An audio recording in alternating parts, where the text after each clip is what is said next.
ರಾಜಾಧಿರಾಜ.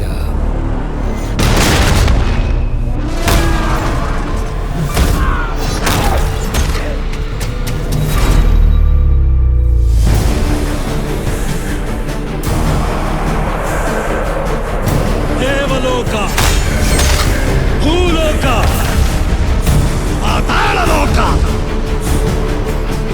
ಮೂರು ಲೋಕಗಳಲ್ಲೂ ಇನ್ನು ನನ್ನದೇ ಸಾಮ್ರಾಜ್ಯ.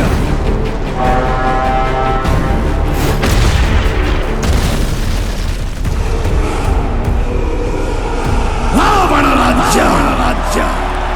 ಸೃಷ್ಟಿಗೆ ಸಂಕಷ್ಟ ಒದಗಿದಾಗಲೆಲ್ಲ ಮಹಾವಿಷ್ಣು ಸ್ವತಃ ಅವತರಿಸಿ ಅದನ್ನು ರಕ್ಷಿಸಿದ್ದಾನೆ. ನನ್ನ ಜ್ಯೇಷ್ಠ ಪುತ್ರ ರಾಮ.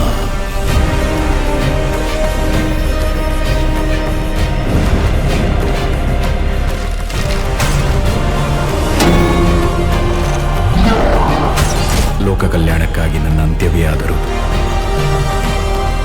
ಅದಕ್ಕೆ ನಾನು ಸಿದ್ಧ.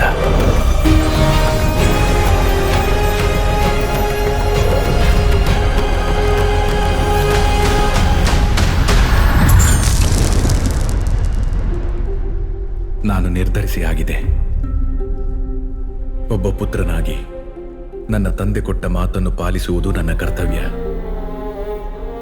ನಿನಗೆ 14 ವರ್ಷಗಳ ವನವಾಸ.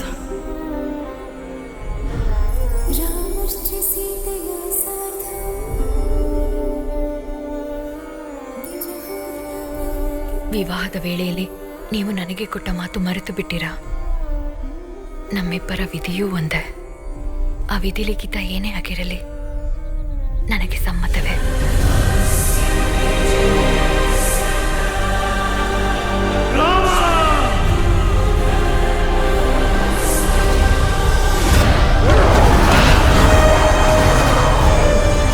ಜನಸ್ಥಾನದ ರಾಜಕುಮಾರಿ ಶೂರ್ಪಣಖಿ. ಅವಳು ತಮ್ಮಲ್ಲಿ ಪರವಶಳಾಗಿದ್ದಾಳೆ. ನಿನ್ನ ಸೇಡು ತೀರಿಸಿಕೊಳ್ಳುವುದು ನಿಶ್ಚಿತ ಶೂರ್ಪಣಖಿ. ರಾಮನ ಮೃತ್ಯು ಘೋರವಾಗಿರುವುದು ಅಪಮಾನ, ಘನಘೋರವಾಗಿರುವುದು. ರಾವಣ 3 ಲೋಕದ ಅಧಿಪತಿಯಾದರೆ ಆ 3 ಲೋಕಗಳ ಸಾಕ್ಷಿಯಾಗಿ ಅವನನ್ನು ವಧಿಸುತ್ತೇನೆ. ನನ್ನ ಸೀತೆಯನ್ನು ನಾನು ಮರಳಿ ಕರೆತರುತ್ತೇನೆ.